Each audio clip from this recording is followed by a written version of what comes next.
here park.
Shut it down. Shut it down. Shut it down. Shut it down. We don't get it. Shut it down. We don't get it. Shut it down. We don't get it. Shut it down. We don't get it. Shut it down. We don't get it. Shut it down. We don't get it. Shut it down. We don't get it. Shut it down. We don't get it. Shut it down. We don't get it. Shut it down. We don't get it. Shut it down. We don't get it. Shut it down. We don't get it. Shut it down. Shut it down.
No justice! No peace!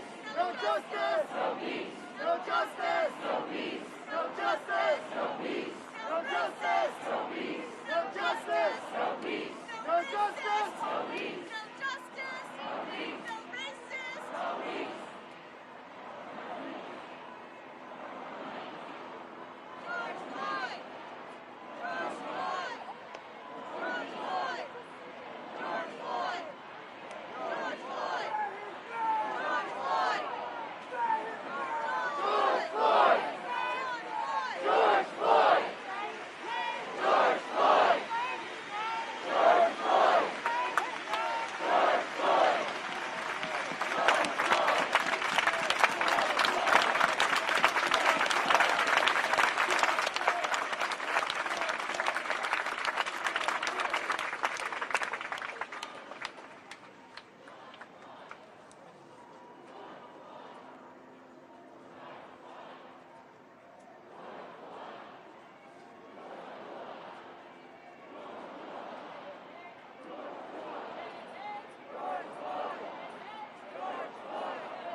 George Floyd! George Floyd! George Floyd! George Floyd! George Floyd! George Floyd! George Floyd! George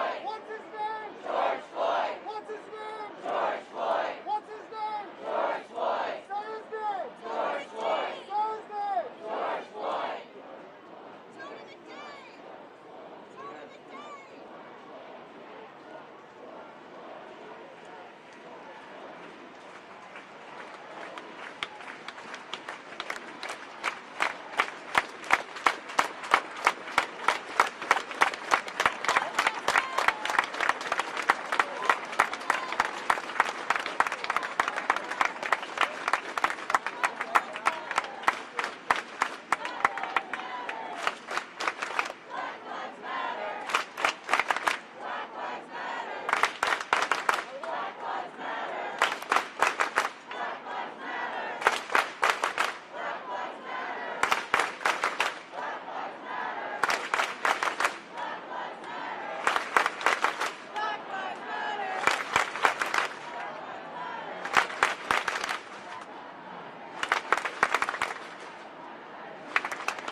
Don't shoot!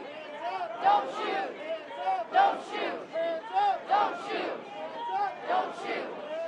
Don't shoot! Don't shoot! Don't shoot! Don't shoot! Don't shoot! Don't shoot! Don't shoot!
And if your heart is broken,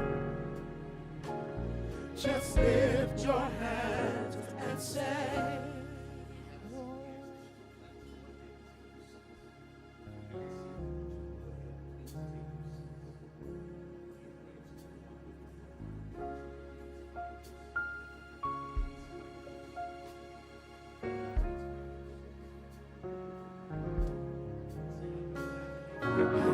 know that I can make it.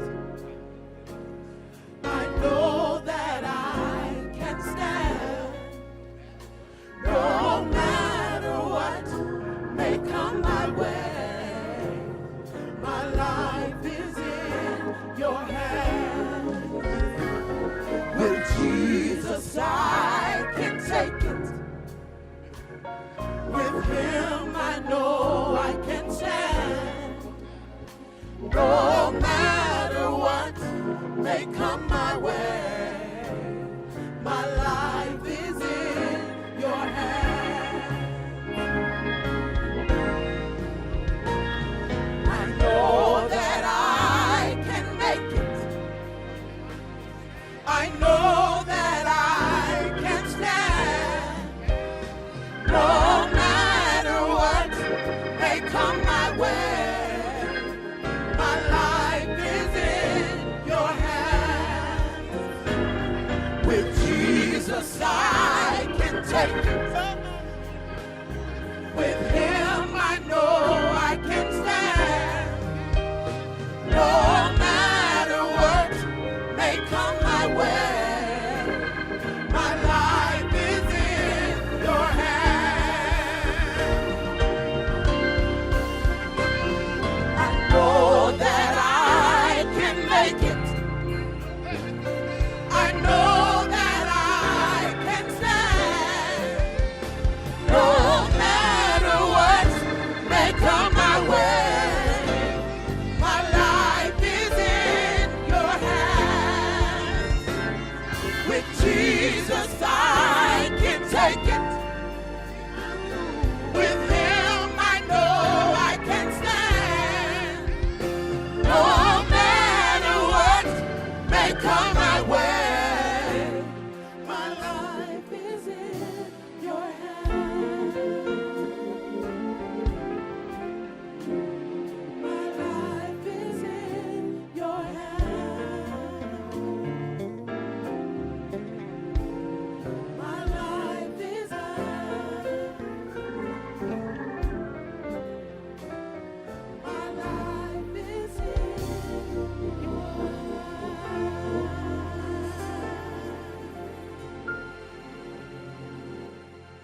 shall see his face.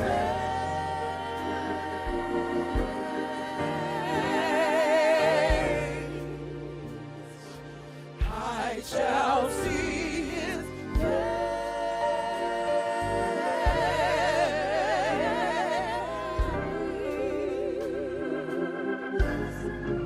when it's all over.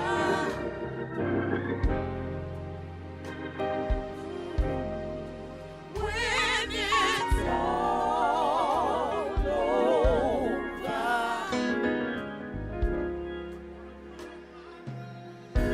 I'm going to put on my robe, tell the story, how I made it over.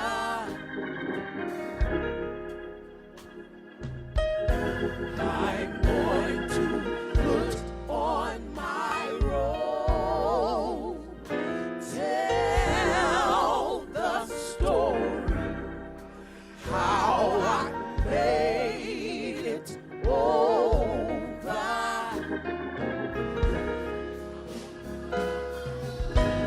I'm going to put on my robe, tell the story, how I made it over.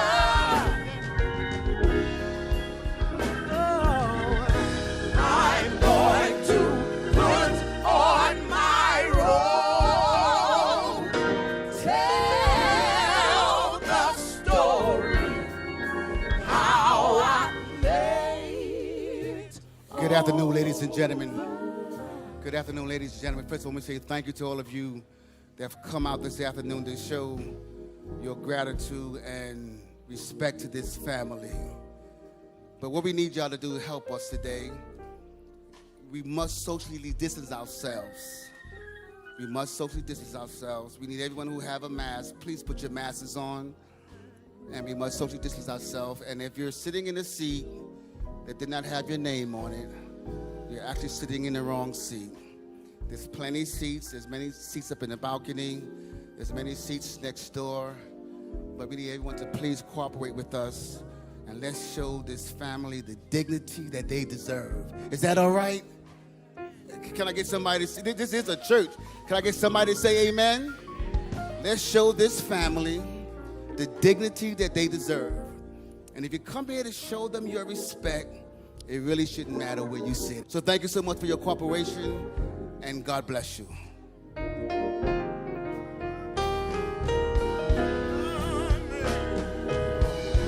I'm going to put on my robe, tell the story, how I made it over.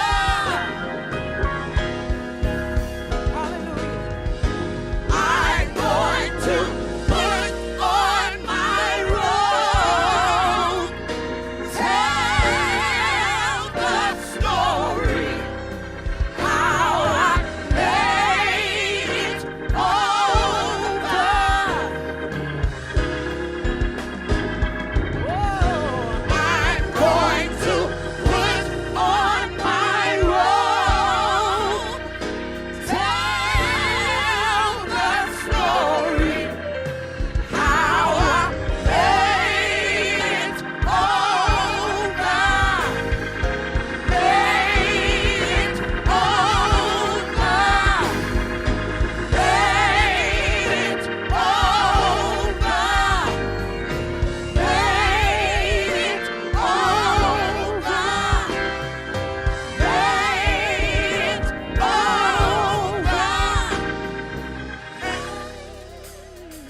the fight, and I've been through the flood.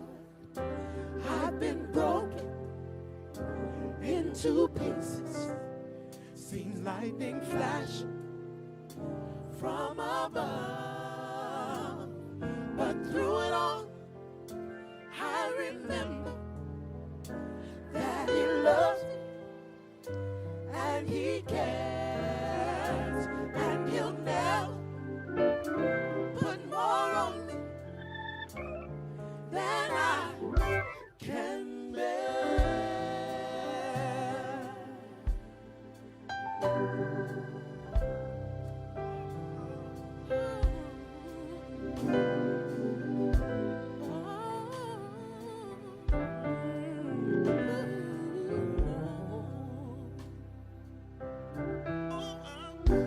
I've come through the fire, and I've been through the flood. I've been broken into pieces, seen lightning flash from above. But through it all, I remember that He loves me, and He cares, and He'll never put more on me than I can bear.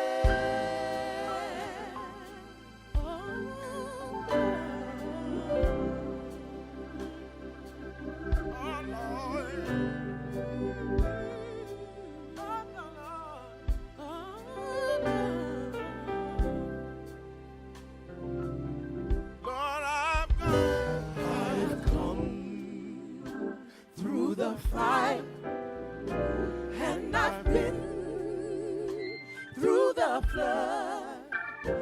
I've been broken into pieces, seen lightning flash from above.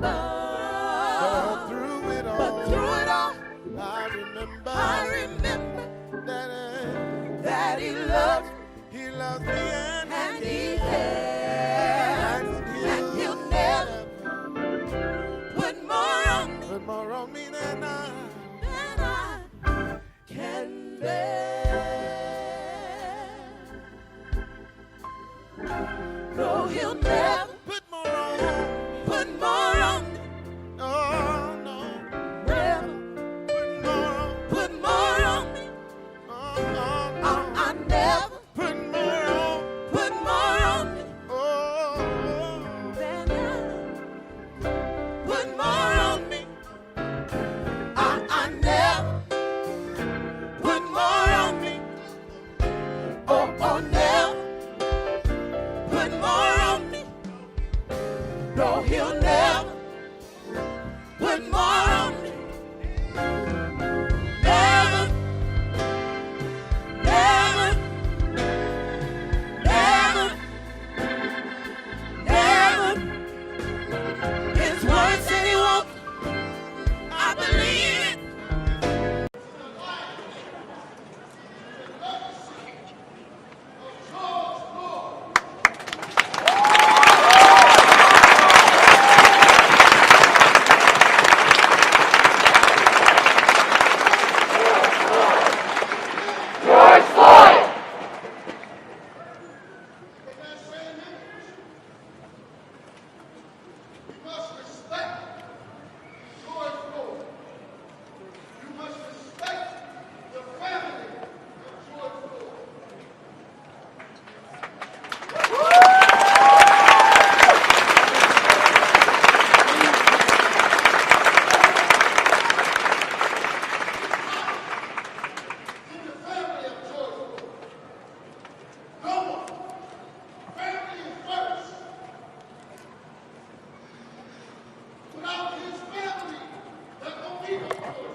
what George Floyd would want.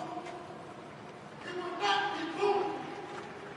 So respect George Floyd.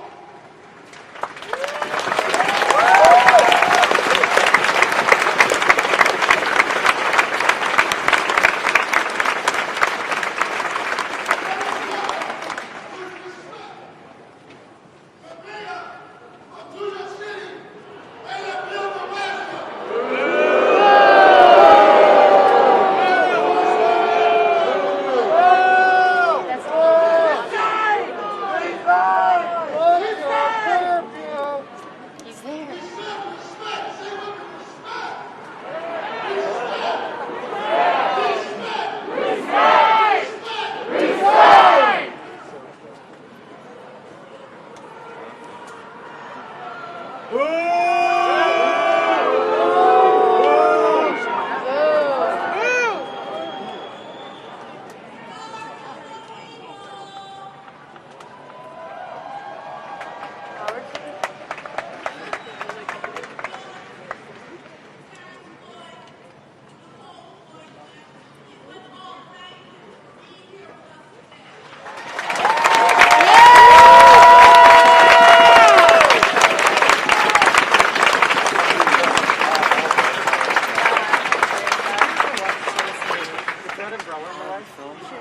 Everything's in the right hand, but we're just going to need some better audio sound.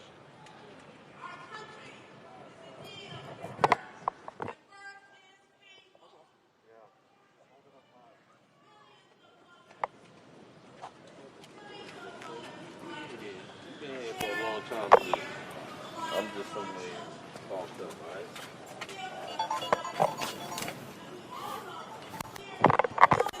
To live with dignity.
Fuck off the stage!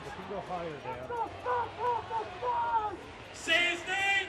George Floyd! George Floyd! George Floyd! George Floyd! Right.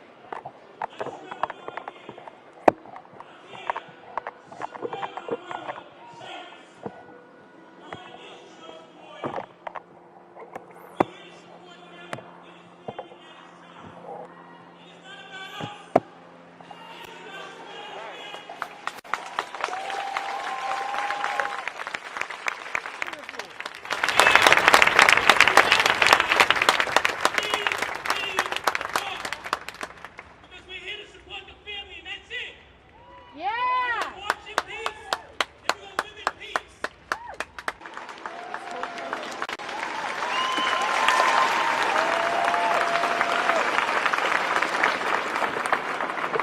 Only revolution can bring justice!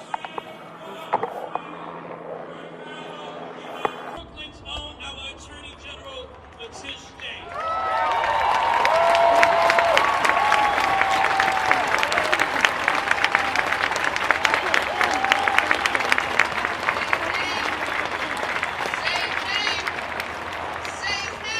George Floyd! George Floyd! To the family and to Terrence, I pray that you take some comfort in knowing that an entire generation and an entire nation grieves with you. That an entire generation of warriors are praying with their feet.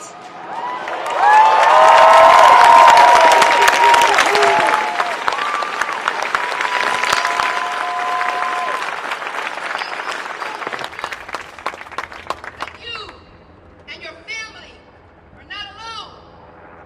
That righteousness and our God are with you. That the cries for justice and change is now being heard all across this nation.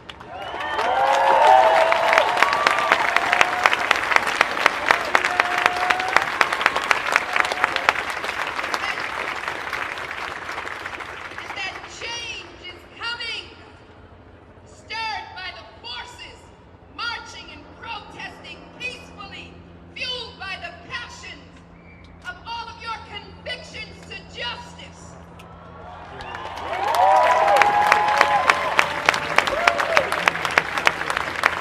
All of you are consumed with love, concerned about truth, and committed to justice. And all of you recognize the futility of violence in the struggle for racial equality.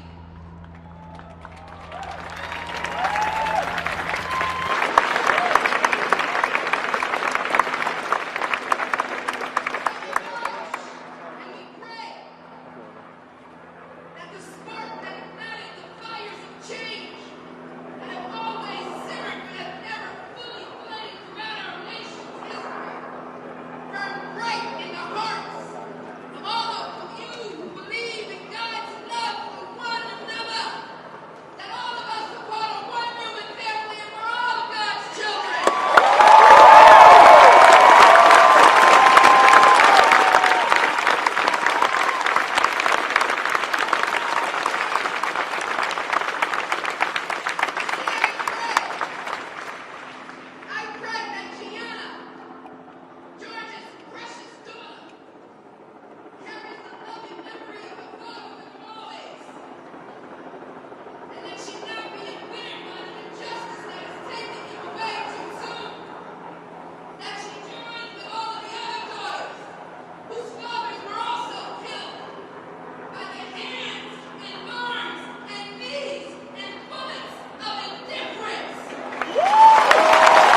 I remember my mother buying me the little black book to tell me how to get through encounters with police officers. And so I'm proud that my mother can stand here with me, see me trying my best to push forward all the things she instilled with me when I was young, and I wanted to publicly say thank you.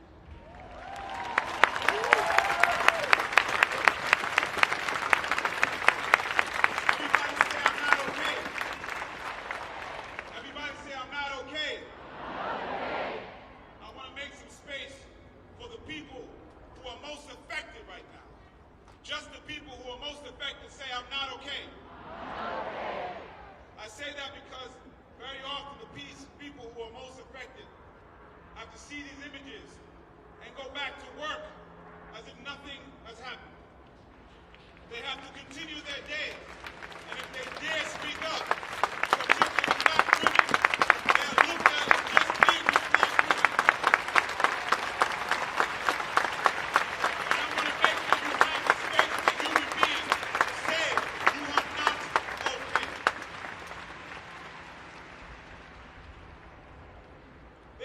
People who want to come up here and tell you to march in a way that doesn't make people uncomfortable. Yeah. There are some people who want to tell you to march, but use the directions and instructions that they gave you. Yeah. There's people who want to tell you to march, but say, please, don't disrupt the status quo. Yes. But they forget that the people who have been affected the most have been uncomfortable for 400 and 500 years.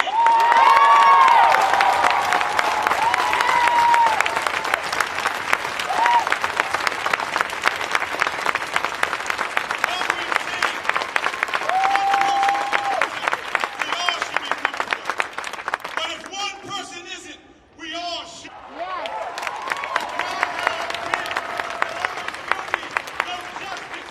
No peace. You are immorally inept if you ask for peace without justice. Yes.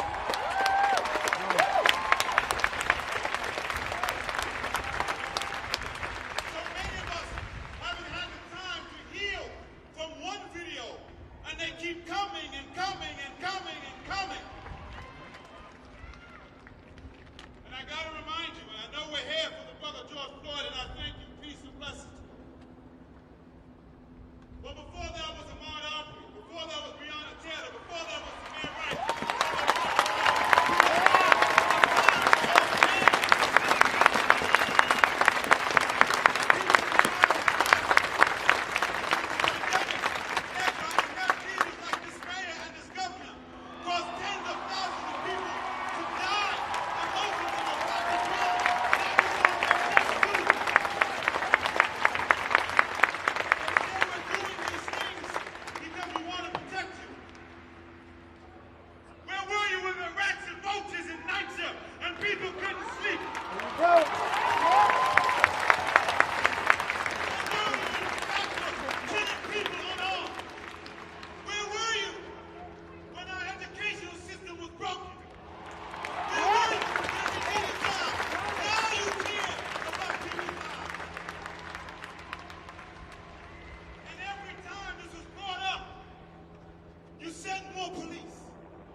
country.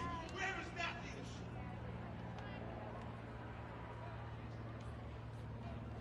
This is supposed to be the progressive beacon of this country, and we are failing. We have the wrong president, we have the wrong governor, and we have the wrong mayor.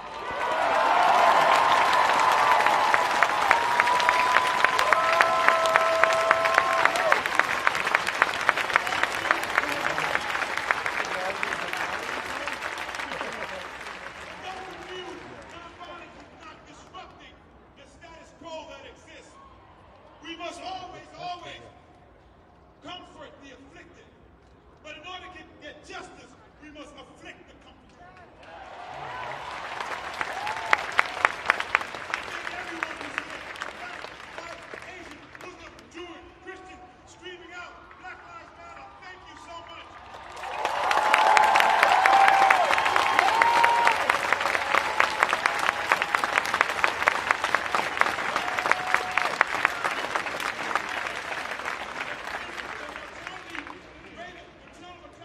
People don't believe their pain. This is what black people are dealing with in this country. Don't let up. Keep going. Keep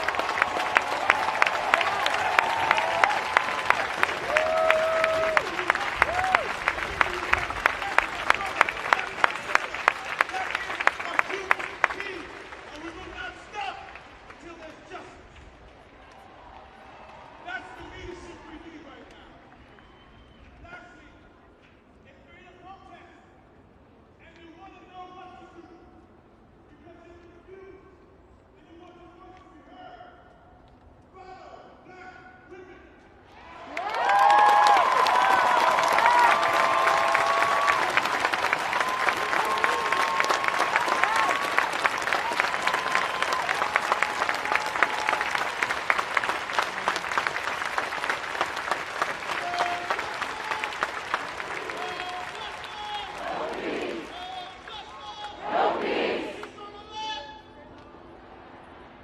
Come on, y'all got to get it together. We about to march. Peace on the left.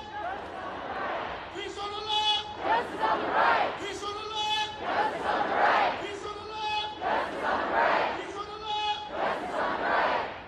All right. We are moving swiftly, but we have here today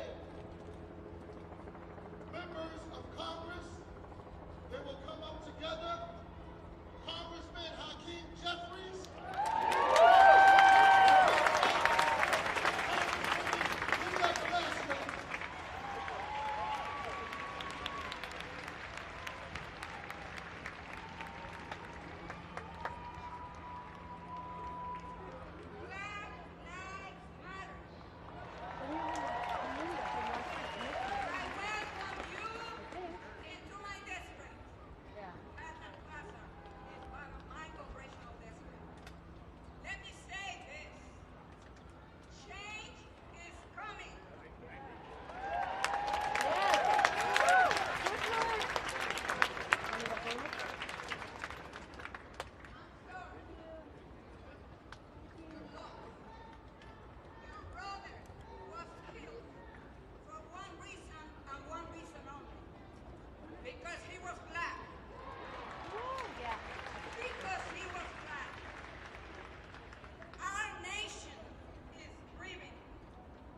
everywhere that we must change structurally the police departments in our nation. That one would do it.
to hear, right?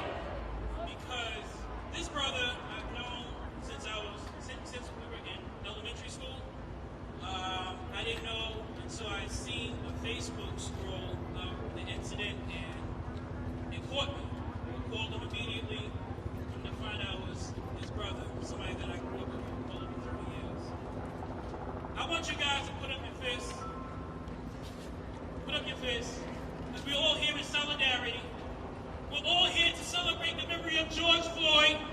We're all here to bring positive vibes and keep his name in his mouth of anybody who's there to do systemic oppression to the people who represents our community. We are one.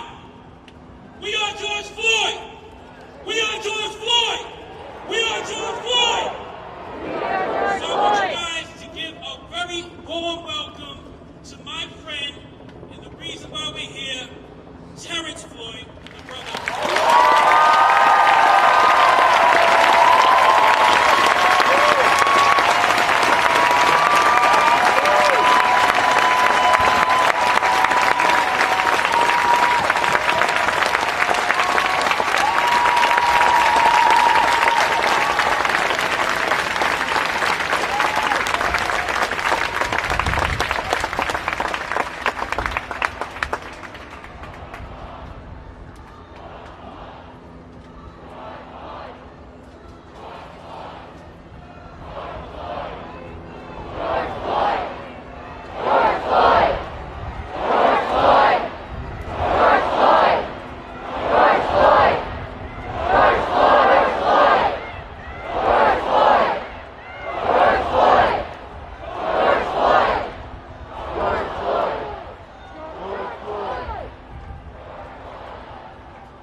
Get that guy to put a sign down, anything?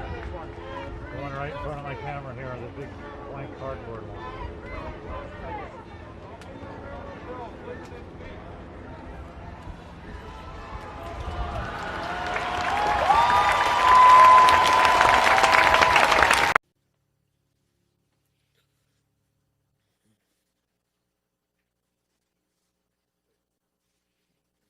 Well, how y'all doing first? My name is Phalonis Floyd, brother of George Floyd. Well, we come up together. We didn't have much. Our mom did what she could. We would sleep in the same beds, play video games together, go outside and, you know, play catch with the football. And I used to say to myself, like, man, you can't throw. You can't throw at all. You know what I mean? Because the ball never came to me.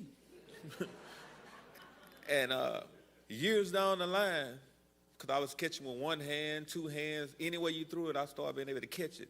He said, I can throw, but I just wanted you to go get the ball. The ball don't need to come to you. You need to go get the ball.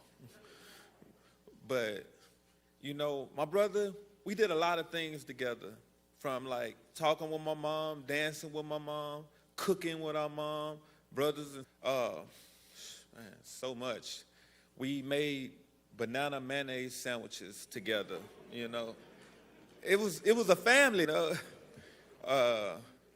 Every day, we know when we come in the house, our mom was gonna have a huge plate of food separate from each other.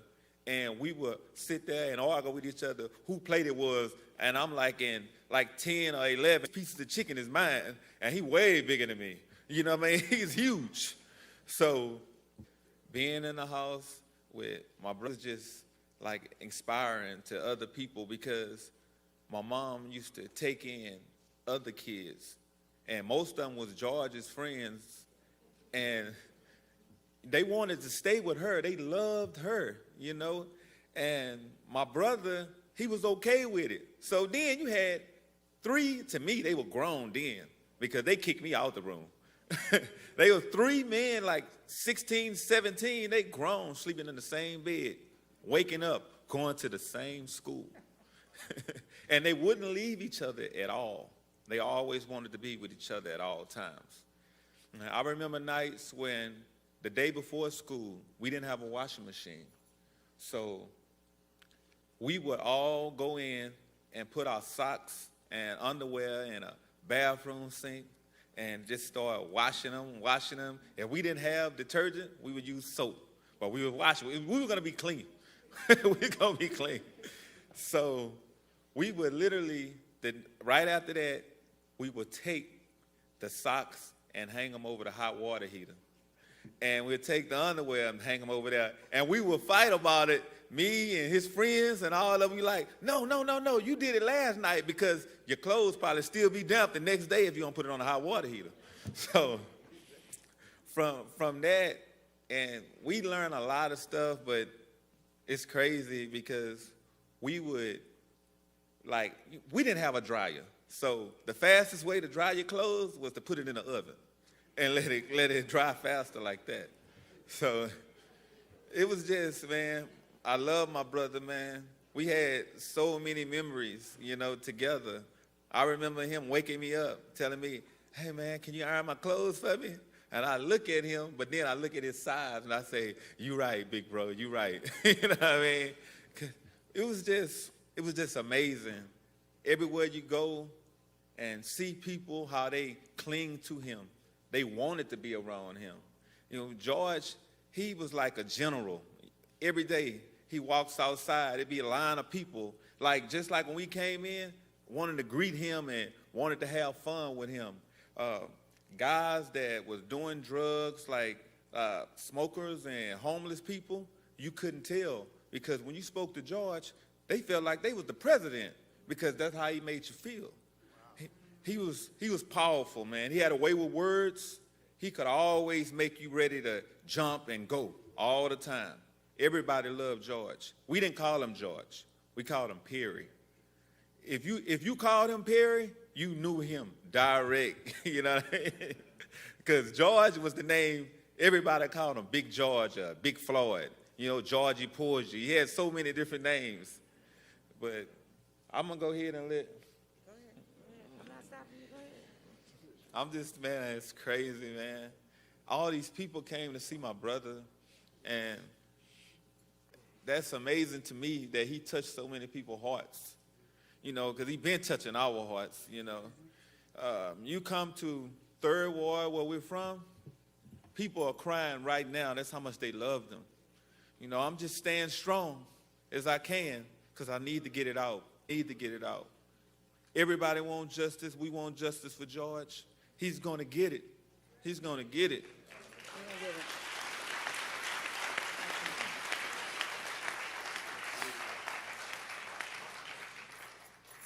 Good afternoon, everyone. I'm just going to echo some of the things that Falon has talked about, and that is that we come from a long line of large family members. Our mothers were siblings of 13, and if I can kind of fast forward a little bit, my aunt she lived in Houston, and she would always talk about being there, not having any of the siblings close to her. So my mother decided to move to the Houston area back early 80, 81. And so we came to Houston, and we were all excited that we could have somebody close to us because the only time we really would see each other is like during the holidays or when people would travel to visit my grandmother. Long story, didn't have a whole lot, but we always had each other. And we always were taught that, we could always bring other people into the fold, always. No one should ever go home without having a meal or having food. And so that's why my aunt was someone in the community that they called her Miss Sissy. And all of the kids loved to come over there. And she ended up having, 30 or 40 kids that would come over there because they always knew that they could get something to eat, food, but they could be loved and they could feel part of a fold. So we were raised to always welcome people in and to embrace other people. And so you could see as all these people, no matter who you talk to, they will all say the same thing, and that George was somebody who was always welcoming, always made people feel like that they were special, and nobody felt left out. And he would enter into a room. Everybody would feel like they were special. He would embrace them. as I think about the thing that I would miss about him most is his hugs. Like, he was this great big giant, and when he would wrap his arms around you, you would just feel like, you know, everything could just go away. Any problems you had, any concerns you had would go away. So, breathing. I just want to kind of highlight his children, you know, Quincy, Javion, Tanjanika, Tyson, and Gianna, and his 3-year-old granddaughter, Journey. We all are his grandchildren. So I ask that you pray for us as we go along this marathon to make sure that justice is served on George's behalf, or Perry as we call him. I ask that you pray for us and especially for their children. Thank you.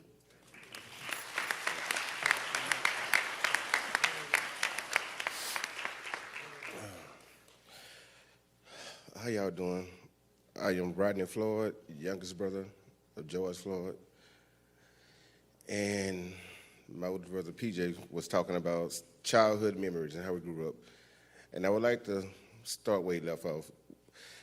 We didn't have much growing up, but all that great stuff, how we dried and washed our clothes, that was just ingenuity. And I mean, hey, we worked with what we had, but didn't have much, but we had a house full of love.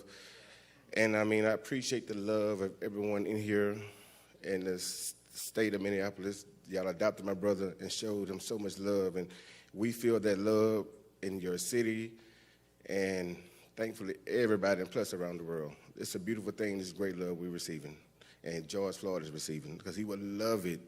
I wish he was here in the presence, in the flesh, to see it, because all this great unity, he would bring in the tears like it's bringing us. But share fun remembering my brother, Big Floyd, as y'all know. Oh, cooking-wise, he would make me, honestly, him and the other brothers, 3 gentlemen my brother mentioned grew up in our house, so they would say, "Little bro, you make the best grilled cheese. Can you please go make us one?" If I tell y'all as a little 6 or 7-year-old kid, I did that numerous times. I realized as I got older, y'all just using me. But you know what? But you know, I was just happy to be doing it. But my big brother, I mean, great guy, great gentleman, great man, and as a child, without no father figure, he was big brother, but I didn't see the little stuff they were throwing out. He was doing the best he can, and the mistakes he made, and I, watching them, following him, corrected myself as a grown man, as a teenager growing up, and, you know, learning from him how to be a man, and everything he instilled us and taught us. He was doing him, but he was teaching us how to be a man because he was in this world already before us. And he gave us a lot of great lessons. And I mean, one thing about a man, keep the definition as is. Floyd, responsibility. He would stand up for his family and friends, and he's great at that. And I want you guys to know that he would stand up for any injustice everywhere. Can y'all please say his name? Thank y'all.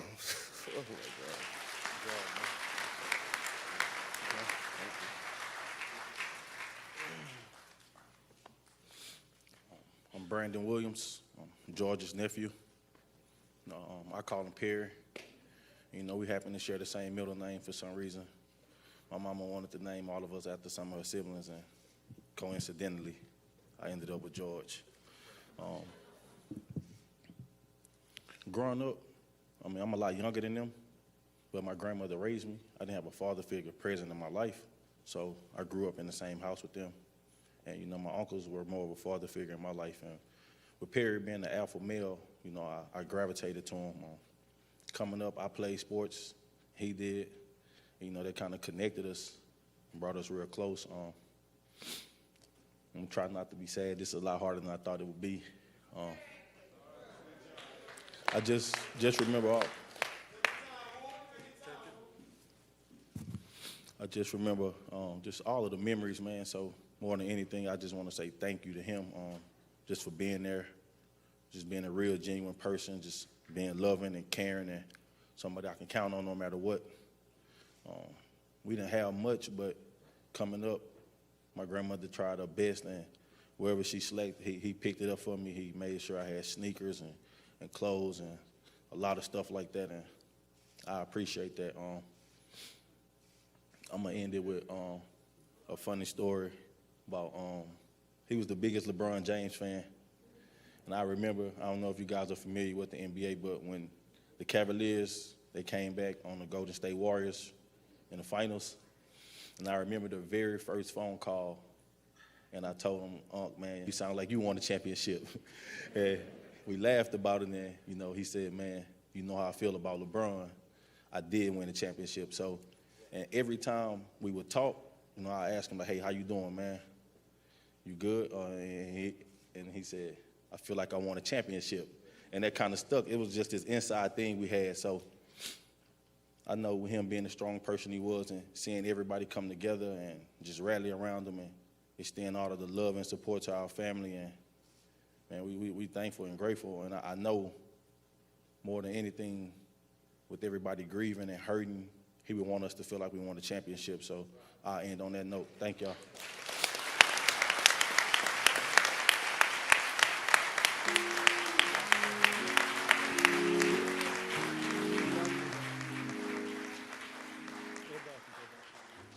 Y'all, please give his family another round of applause. Please show them love. Show them love.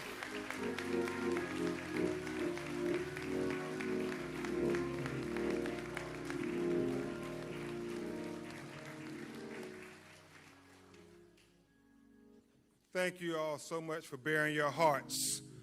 If we learned one thing, the Floyd boys like to eat. And also, they had a kite up here, and it was pretty profound because they said, "We are the big extended black family that you portray, Will Packard and others, on your movie screens because we all need one another." And you can tell this family always needed George. And so it's awfully difficult for them. The plea for justice is simply this. Dr. Martin Luther King said, "He who passively accepts evil is as much involved in it as he who helps to perpetrate it.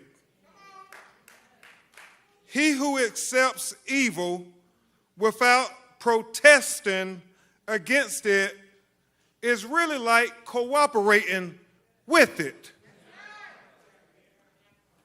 You know, T.I., on that video, what we saw was torture. Reverend Jackson, what we saw in that video was inhumane.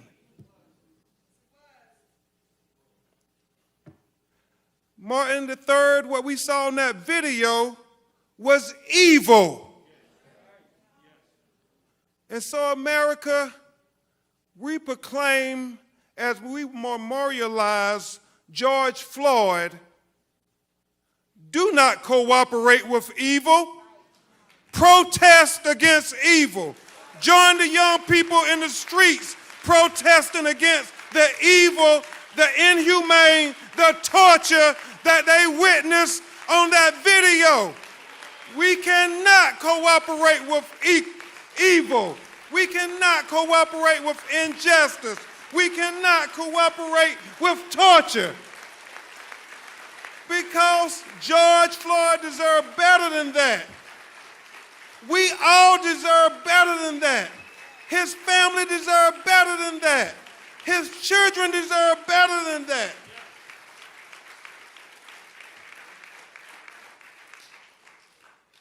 Steve, all George wanted from life is what any of us want.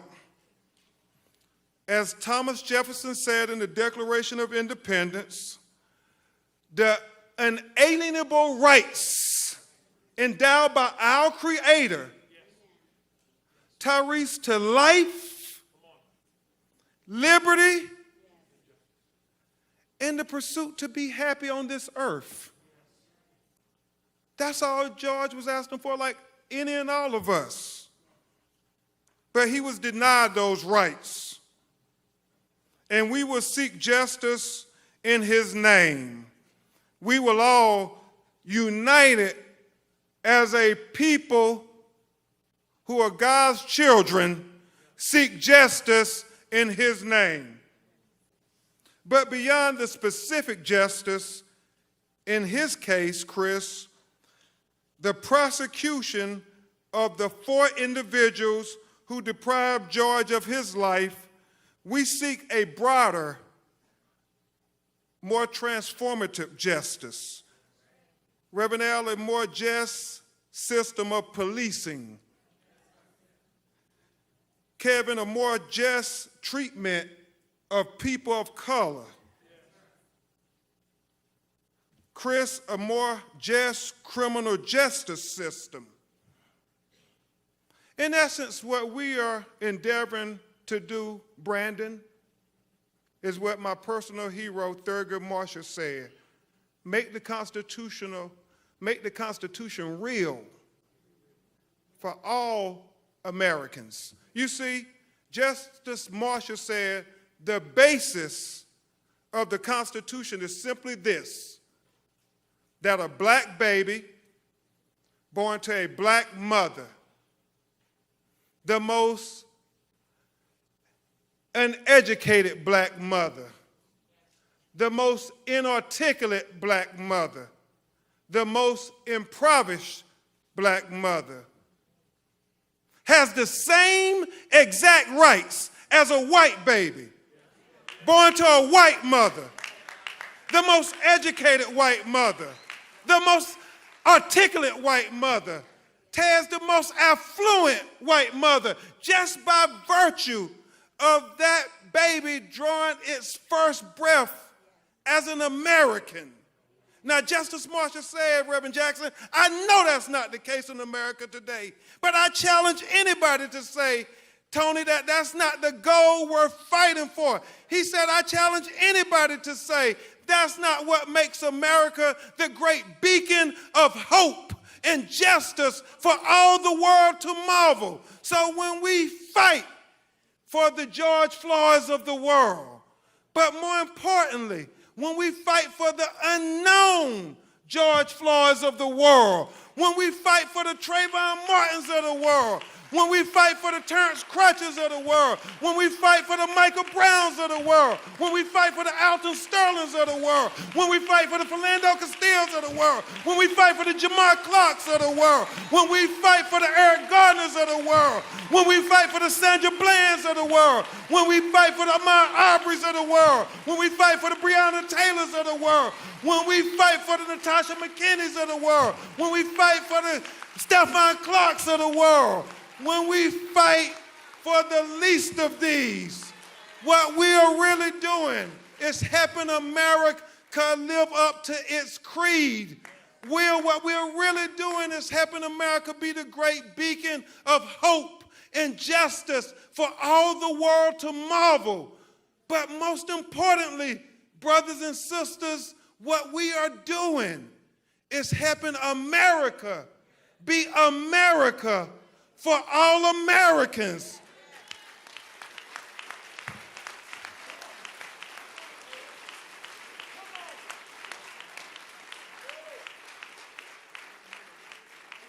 What we want, T.I., is not 2 justice systems in America, one for black America and one for white America. What we endeavor to achieve is equal justice for the United States of America, and George Floyd is the moment that gives us the best opportunity I have seen in a long time of reaching that high ideal that this country was founded on. Thank you so much. This is the plea for justice. On behalf of the family, the children, we will get justice. We are committed to it. Now, I would introduce you to a man who really needs no introduction, who will eulogize George Floyd. He is a man who has fought for so many families that too many hashtags to remember. And when he gets the call, he always answers the call. Even when the cameras aren't around, even after the cameras are gone. Ask Eric Gardner's family. Ask Stephon Clark's family.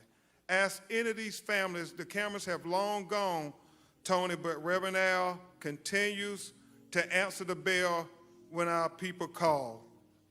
He is a leader that you see on TV commentating about our experiences, but more importantly, he is a leader who has lived our experiences, and because he has lived those experiences, that's what makes him so effective in commentating on MSNBC about our experiences.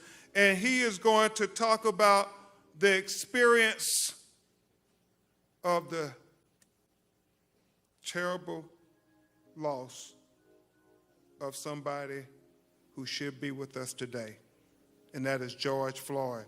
Please give a great round of applause for the Reverend Al Sharpton.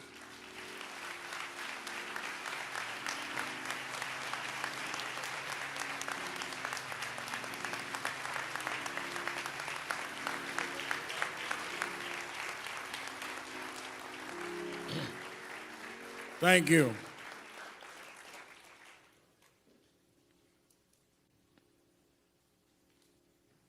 I want us to not sit here and act like we had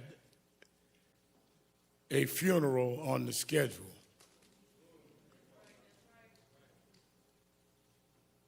George Floyd should not be among the deceased.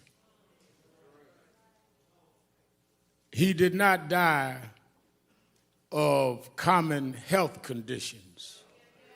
He died of a common American criminal justice malfunction.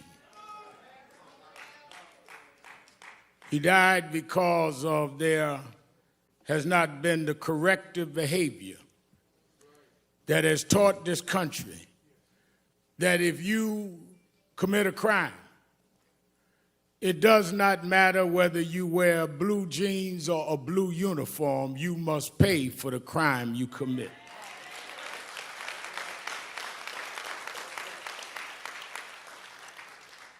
So it is not a normal funeral.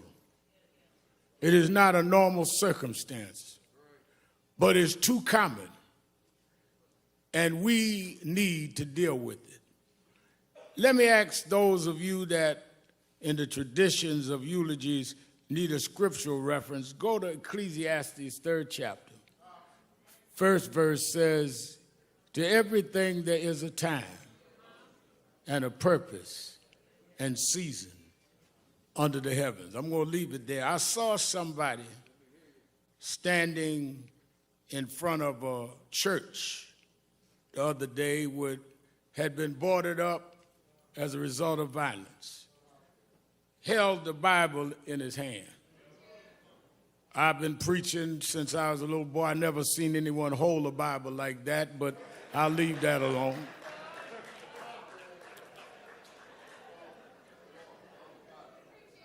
But since he held the Bible, if he's watching us today, I would like him to open that Bible.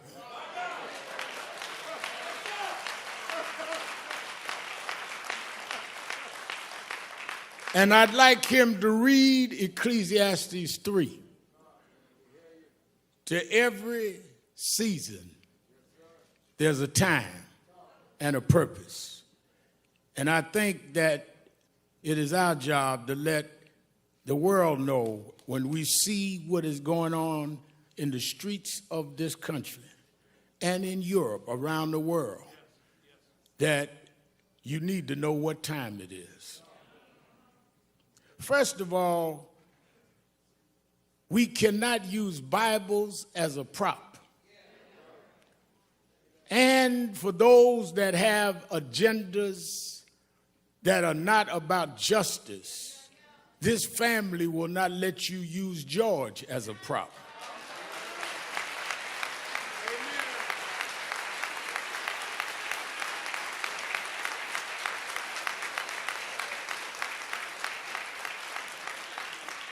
If you want to get your stuff off, don't use him. Let us stand for what is right. Because when I got the call from Attorney Crump, and usually when he calls me, it's not to find out how I'm doing.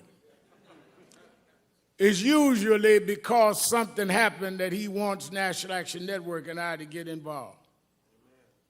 And he explained to me what was happening with this case. And I'd already heard about it in the media. And immediately I said, well, let me know what you want me to do. He said, whatever you need to do. One of the things, Martin, that I've always had to deal with is critics would say, all Al Sharpton wants is publicity. Well, that's exactly what I want. Because nobody calls me to keep a secret. People call me to blow up issues that nobody else will deal with. I'm the blow up man, and I don't apologize for that. Because you get away too much with hiding things. Honey has talked about y'all putting clothes in the oven to have your clothes dried. Well, I didn't grow up in the third world, but I grew up in Third Ward. I grew up in Brownsville, and we had roaches. Now, I know Kevin Hart and some of the rich Hollywood folk here don't know what roaches are, but we had roaches, ludicrous. And one thing I found out about roaches is that if you keep the light off, if you're in the dark, a roach will pull up to your dinner table and have a 5-course meal. So I learned that one of the ways to deal with roaches is if you cut the light on. I could run them roaches and track them down. And I've spent all my life chasing roaches all over this country.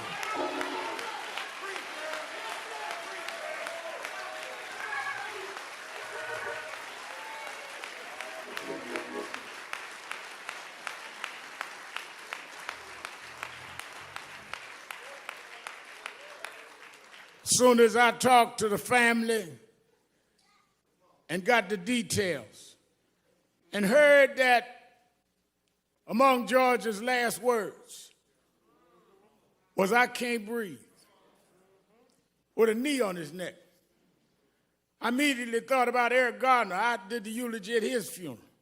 And I called his mother.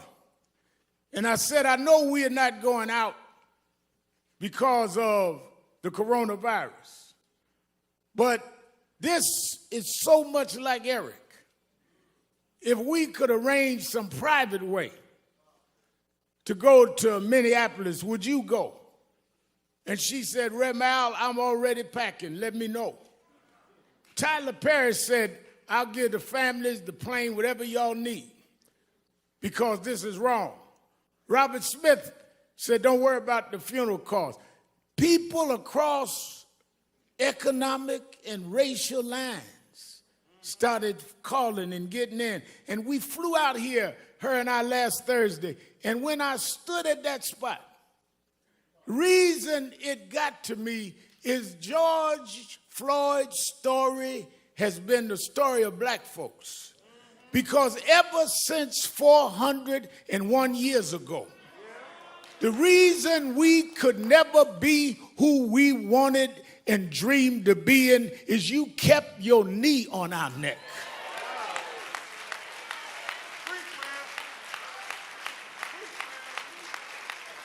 We were smarter than the underfunded schools you put us in, but you had your knee on our neck. We could run corporations and not hustle in the street, but you had your knee on our neck. We had creative skills. We could do whatever anybody else could do. But we couldn't get your knee off our neck.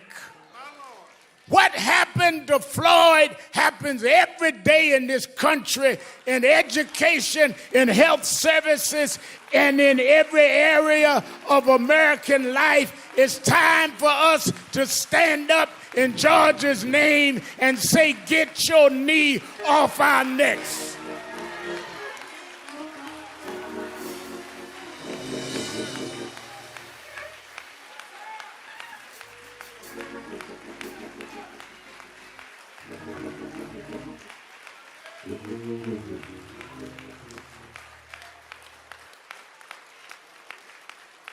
That's the problem, no matter who you are.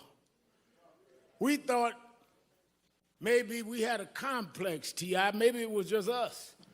But even blacks that were broke through, you kept your knee on that neck.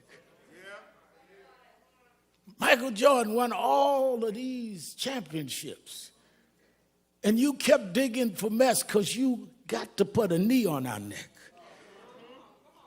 White housewives would run home to see a black woman on TV named Oprah Winfrey, and you mess with her because you just can't take your knee off our neck.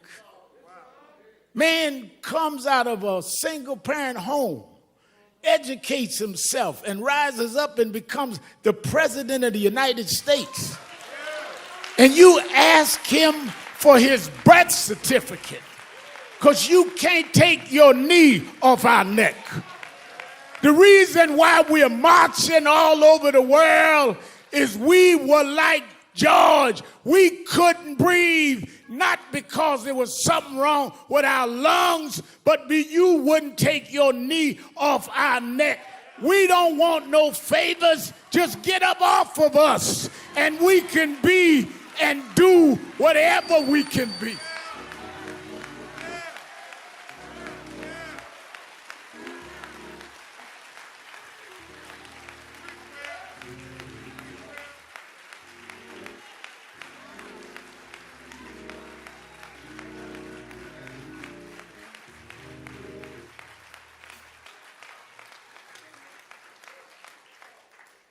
There have been protests all over the world. Some have looted and done other things. And none of us in this family condones looting or violence. But the thing I want us to be real cognizant of is there's a difference between those calling for peace and those calling for quiet.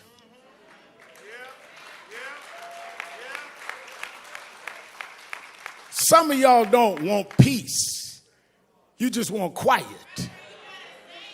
You just want us to shut up and suffer in silence. The overwhelming majority of the people marching wasn't breaking windows. They were trying to break barriers. They wasn't trying to steal nothing. They were trying to get back the justice you stole from us. Those that broke the law should pay for whatever law they broke, but so should the 4 policemen that caused this funeral today. We don't have a problem denouncing violence, Mr. Governor. We don't have a problem, Mr. Mayor, denouncing looting.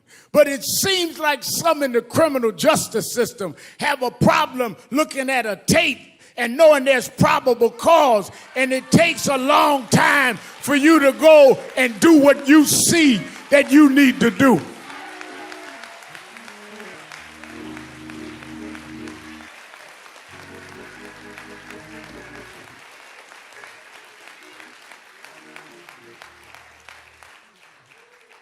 But I'm one that has been Crump said. National Action Network and I have been involved in a lot of these fights we started around criminal justice. I did speeches and eulogies at most of the funerals that we've had in this space in the last couple of decades, and led the marches and did what we had to do.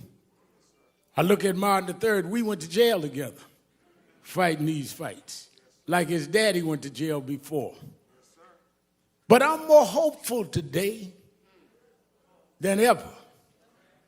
Why? Well, let me go back. Reverend Jackson always taught me, stay on your text. Go back to my text, Ecclesiastes. There is a time and a season.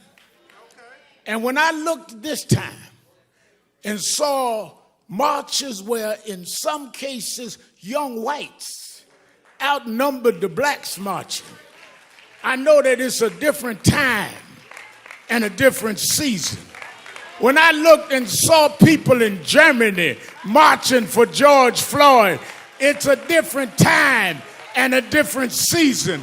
When they went in front of the parliament in London, England, and said it's a different time and a different season, I come to tell you, America, this is the time of dealing with accountability in the criminal justice system.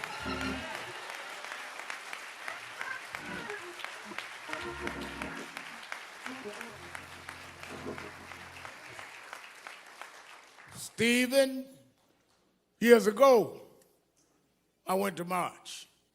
Now I remember a young white lady looked me right in the face and said, "Nigga, go home." But when I was here last Thursday, and Miss Carr and I was headed back to the airport, I stopped near the police station. And as I was talking to a reporter, a young white girl, she didn't look no older than 11 years old. She tagged my suit jacket. And I looked around and I braced myself. And she looked at me and said, "No justice, no peace."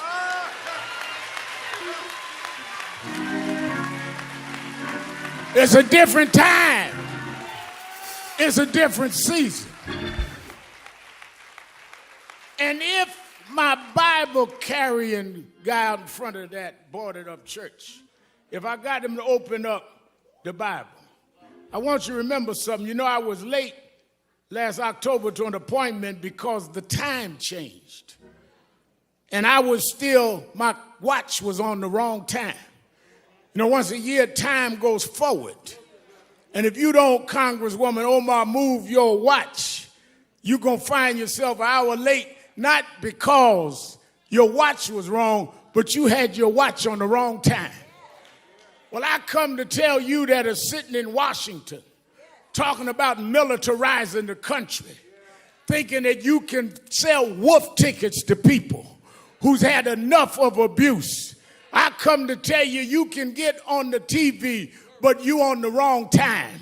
Time is out for not holding you accountable. Time is out for you making excuses. Time is out for you trying to stall. Time is out for empty words and empty promises. Time is out for you filibustering and trying to stall the arm of justice. This is the time. We won't stop. We're going to keep going until we change the whole system of justice.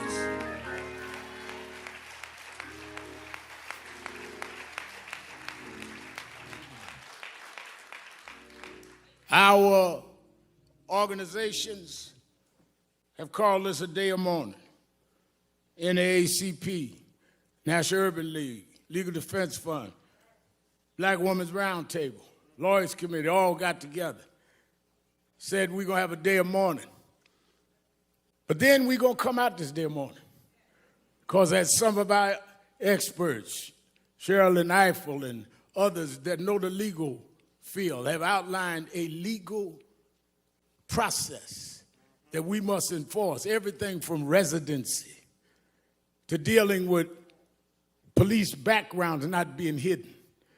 I talked to Governor Andrew Cuomo today in New York. He says we got to change 58 where the backgrounds are stopped of policemen. We need to know if they stop you, they find out everything you ever did. Why don't we know when policemen have a pattern?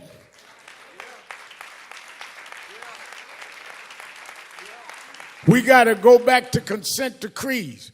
Under the Obama administration, they had put certain cities with patterns and practice under consent decrees. Reverend Jamal Bryan, I know, we was pastoring there in Baltimore. that they put it under consent decree. One of the first things that happened in the next administration was they stopped the consent decrees. We have specific policies that need to happen. Therefore, I'm glad Martin III is here today, because on August 28th, the 57th anniversary of the March on Washington, we're going back to Washington, Martin. That's where your father stood in the shadows of the Lincoln Memorial and said, I have a dream. Well, we're going back this August 28th to restore and recommit that dream, to stand up, because just like at one era we had to fight slavery, another era we had to fight Jim Crow, another era we dealt with voting rights, this is the era to deal with policing and criminal justice. We need to go back to Washington and stand up, black, white, Latino, Arab, in the shadows of Lincoln, and tell them this is the time to stop this.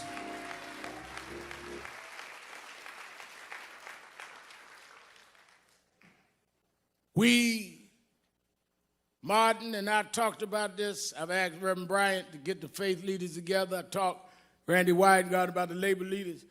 Oh no, we're going to organize in the next couple of months in every region, not only for a march, but for a new process. And it's going to be led by the Floyd family. And it's going to be led by the Garner family. And it's going to be led by those families that have suffered this and knows the pain and knows what it is to be neglected. And it's going to be getting us ready to vote not just for who's going to be in the White House, but the State House and the city councils that allow these policing measures to go unquestioned. We are going to change the time. Let me say this to the family who has shown such great grace and real level and balanced thinking. And that's why I want them to help lead this. And I think one of the greatest thinkers of our time, Dr. Michael Eric Dyson, I've asked come and speak. We need to break down, because y'all don't know what time it is. Y'all are operating like it's yesterday. And the reason y'all late catching up to what these protests means is because you didn't turn your clock forward. Talking about make America great. Great for who and great when? We're going to make America great for everybody for the first time.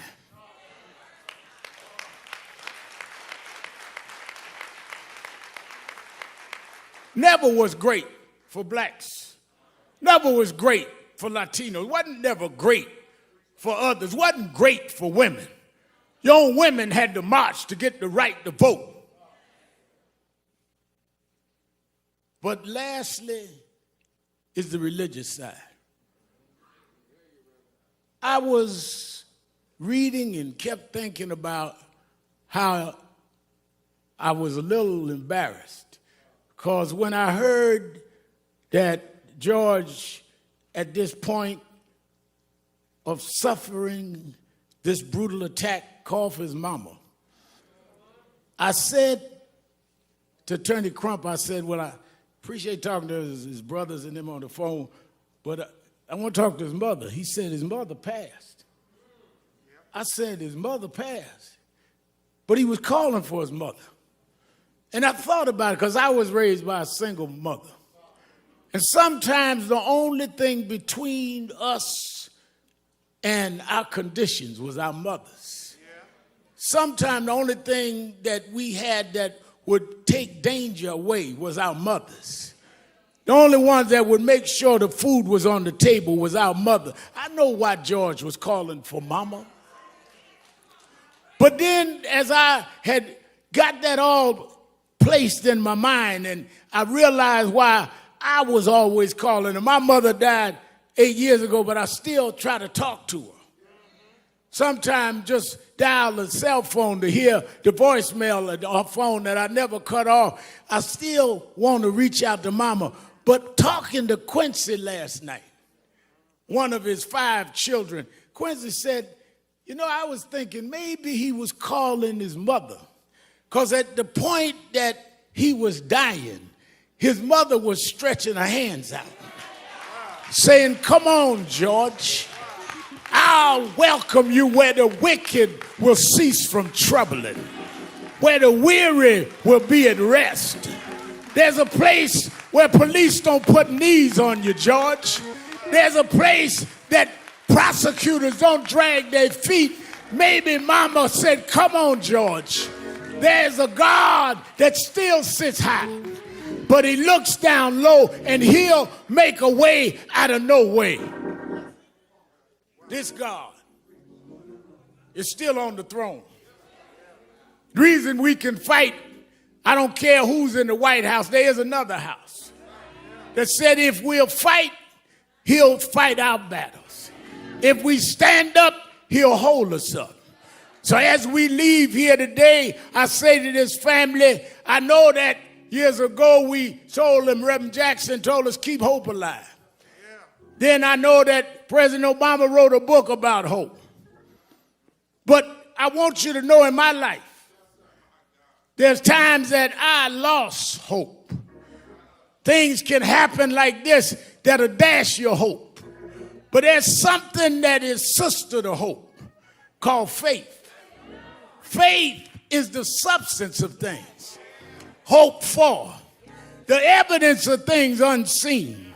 Faith is when you got a pile of bills and no money, but you say he will provide all of my needs. Faith is when you got no medicine in the cabinet and you're sick in your body, but you say he's a doctor that never lost a patient and he'll dry tears from my eyes. Faith is when your friends walk out, when your loved ones turn their back, but you say, I don't believe he brought me this far to leave me now. We didn't come this far by luck. We didn't come this far by some fate. We come this far by faith, leaning on the Lord, trusting in his holy word. He never failed me yet. From the outhouse to the White House, we come a long way. God will, God shall, God will, God always has. He'll make a way for his children. Go on home, George. Get your rest, George. You changed the world, George. We're going to keep marching, George. We're going to keep fighting, George. We done turned the clock, George. We're going forward, George. Time out. Time out. Time out.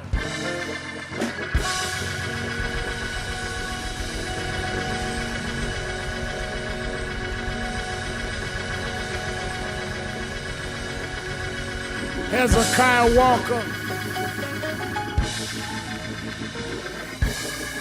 We asked gospel great Hezekiah Walker to sing a song for the family. After which, Derek Johnson of the NAACP asked me, Attorney Crump, we're going to stand for 8 minutes and 46 seconds. Though that was the time that George was on the ground. And we want you all over the world to stand with us for 8 minutes and 46 seconds and make that commitment for justice in the name of George. I want to thank the members of the Congressional Black Caucus for being with us. Won't you stand?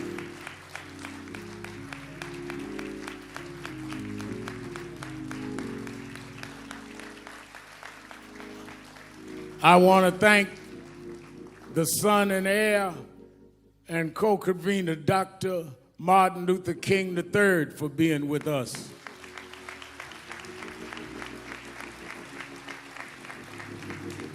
I want to thank the mayor and the governor and their brides for being with the family. Senator Amy Klobuchar of the state of Minnesota. I want to thank my mentor and one who's fought this fight for more than a half a century. Reverend Jesse Lewis Jackson is with us. And his spokesman for Rainbow Push, Jonathan Luther Jackson. I want to thank from the entertainment world, Kevin Hart. He told me don't mention he's here, so don't clap. Stand up, Kevin. We joke each other. Brother, beloved, stand up, brother Ludacris.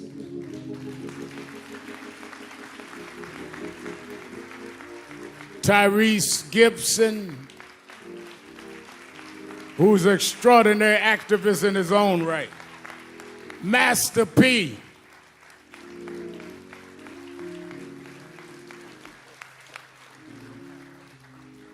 The one and only, the creative genius, Will Packard, is with us today.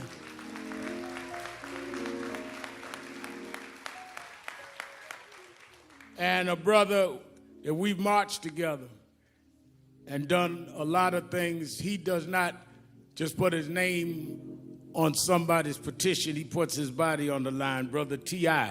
is in the house.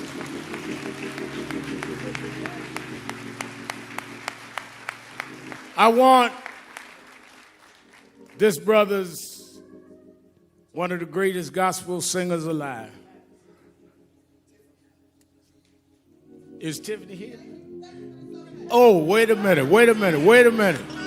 I didn't want to announce and say I embarrassed her. Let me tell you something. One of the most popular, outstanding artists that is also committed. I've read her interview. She think I'm old and don't read stuff, but I do. And she's been committed and saying the right things, and she wanted to be here today. And I was so busy joking with Kevin, I didn't even look at her. Let us welcome our sister beloved, Sister Tiffany Haddish is in the house.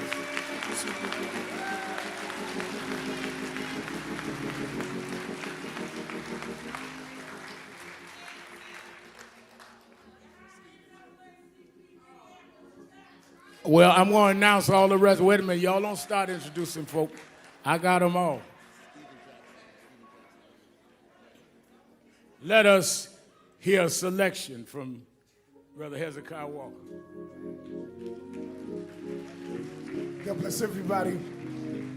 Let's have some church for a little while. Y'all ready to have some church? I came all the way from Brooklyn, New York to do this for George and the family. The song says, every praise, amen, is unto our God. Let's do it. Come on, let's stand to our feet, everybody. Come on. Come on. Put your hands together. Come on. Come on, come on, come on. Come on. Every praise, come on. Every praise it's to our God. It's to our God. Every word of worship. Every word of worship. With one accord. With one accord. Every praise. Every praise. Every praise. Every praise. To our God. It's to our God. Yeah. Sing hallelujah. Sing hallelujah. Oh. To our God. Glory hallelujah. Glory hallelujah. Is to our God. To our God. Every praise. Every praise. Every praise. Every praise. To our God. Is to our God. Come on, let's take it up. Come on. Every praise. To our God. Is to our God. Put them hands together. Come on. Every word of worship. With one accord. With one accord. Come on. Every praise. Every praise. Every praise. Every praise. To our God. Is to our God. Look at your neighbor and say, sing hallelujah. Sing hallelujah. Oh. To our God. Glory hallelujah. Glory hallelujah. It's to our God. To our God. Come on. Every praise. Every praise. Every praise. Every praise. To our God. To our God. Come on, my people. Let's take it up one more time. Come on. Every praise. It's to our God. Every word of worship. Every word of worship. With one accord. With one accord. Every praise. Every praise. Every praise. Every praise. To our God. To our God. I don't care how you're feeling. Sing hallelujah. Sing hallelujah. To our To God. our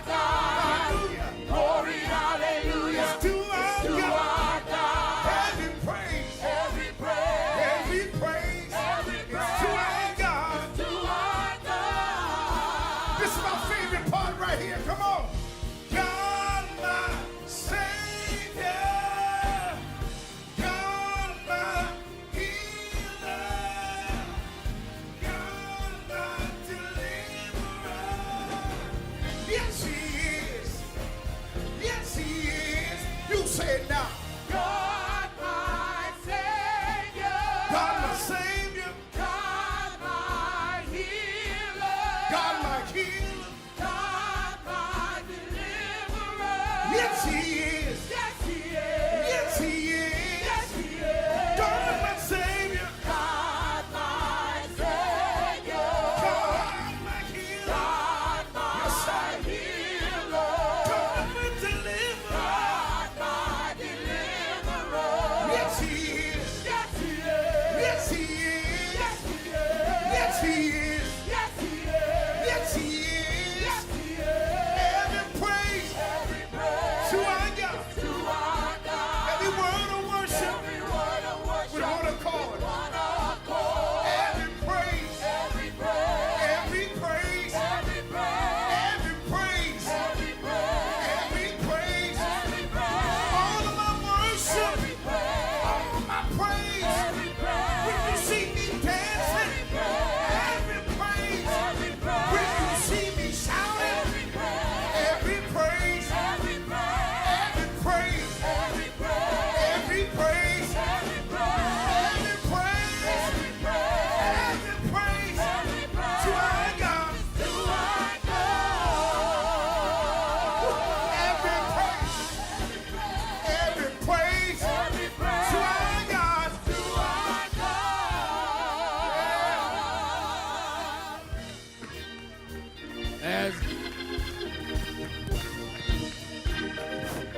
As Mike, all right, as we remain standing, I want to recognize Clyde Bellecourt of the American Indian Movement. Brother Bellecourt, we're honored that you came. Thank you. And let me say, they recognize someone yelled out the state chair of the NAACP and many of Black Lives Matter, many of the grassroots organizations that have been doing the protests on the ground in Minneapolis and around the country.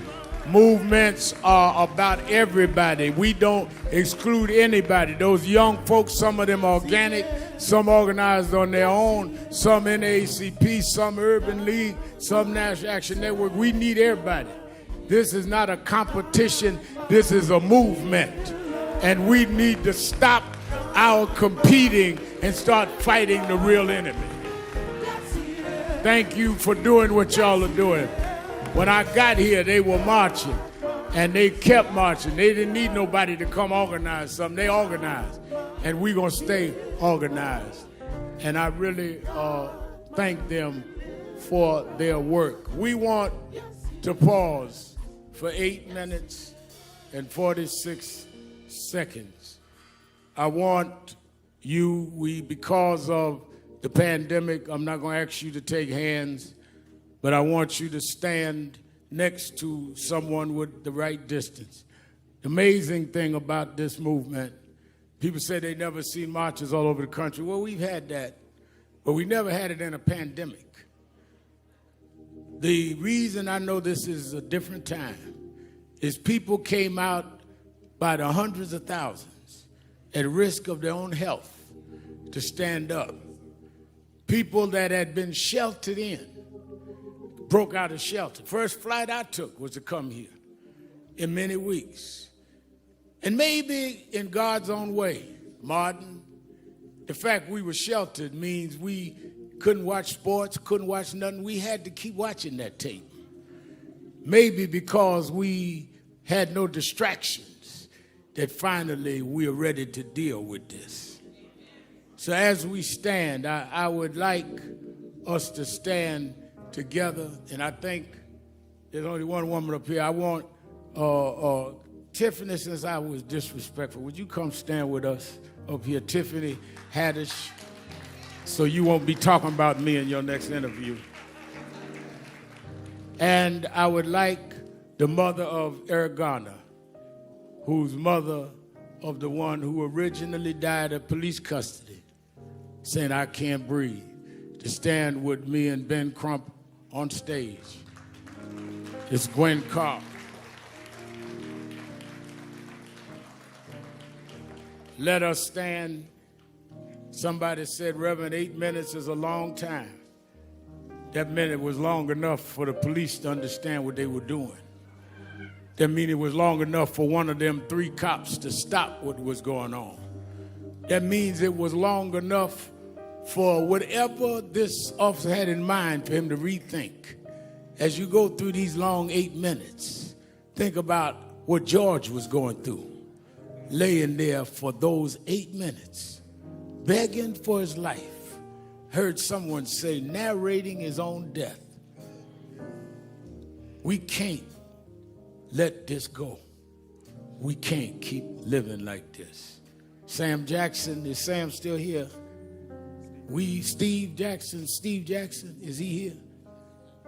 Steve, we won't recognize, I was recognizing everybody. We got to stop this here. And we got to, in this time, bring about a new season. Let us stand still. You that believe in faith, bow your heads, or whichever way you worship.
That's a long time. If we've calculated with the clock here, that's how long he was laying there. There's no excuse. They had enough time. They had enough time. Now, what will we do with the time we have? As we usher the family out, please let us take them out first. They have to prepare to go to North Carolina and then back to Houston, where we will do the final services. They appreciate you all for coming. Let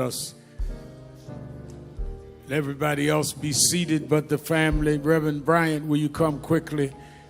Give us a benediction. Just a benediction. And we're going to take the family out. Everyone else remain in your seats.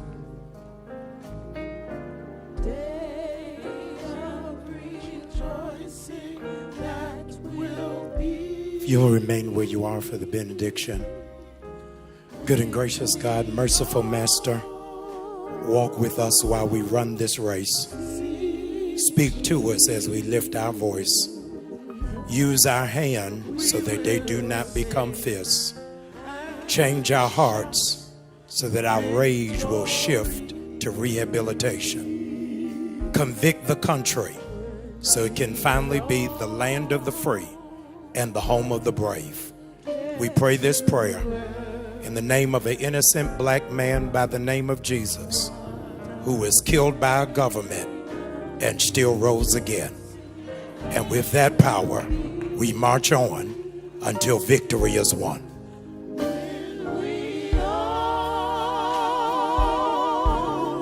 Let's usher the family. Excuse me, we need everyone to be seated except the family. Please, everyone, please be seated except the family. Let's, please, everyone, please remain in your seat as we escort this family out. Thank you so much. Please, we need everyone to remain seated.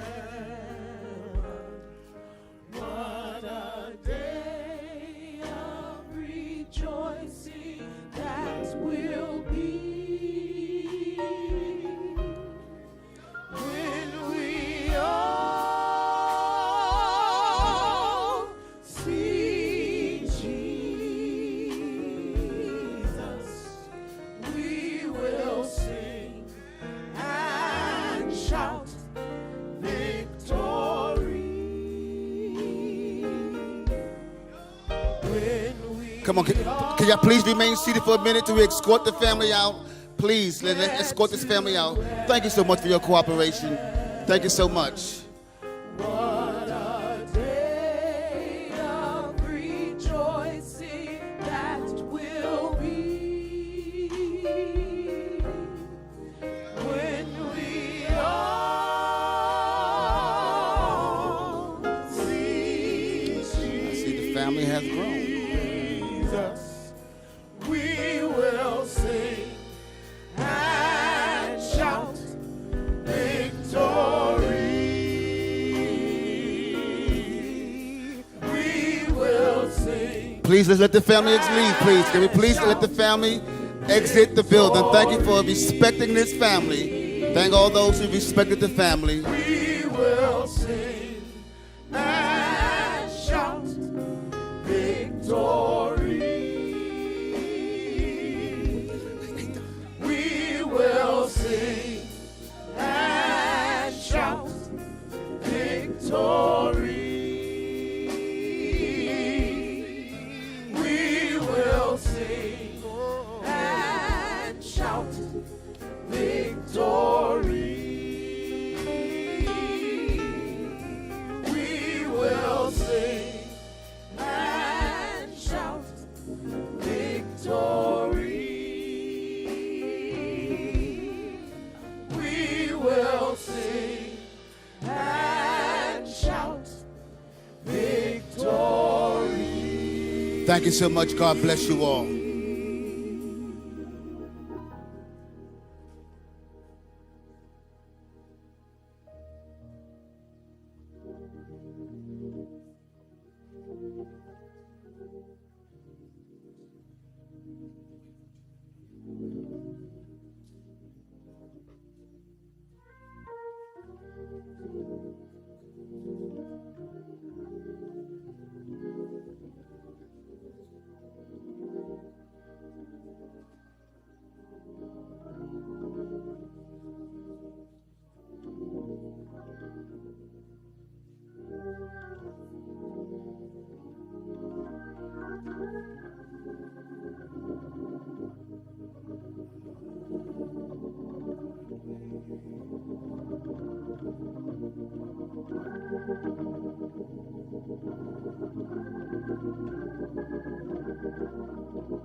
We want to say thank you to everyone who has come today.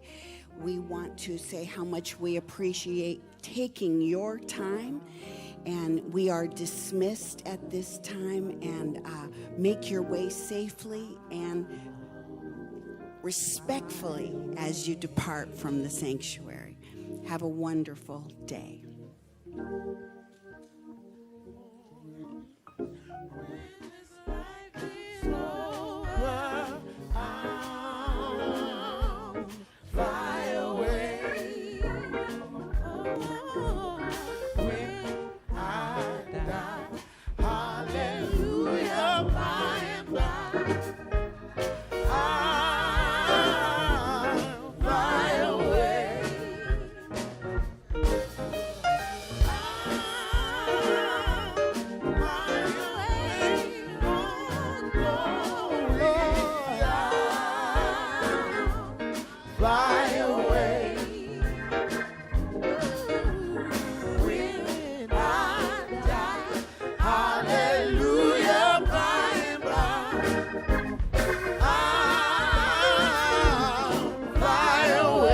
This time we're going to exit. Everyone move out into the lobby at this time. We're going to exit. You exit the sanctuary at this time, please.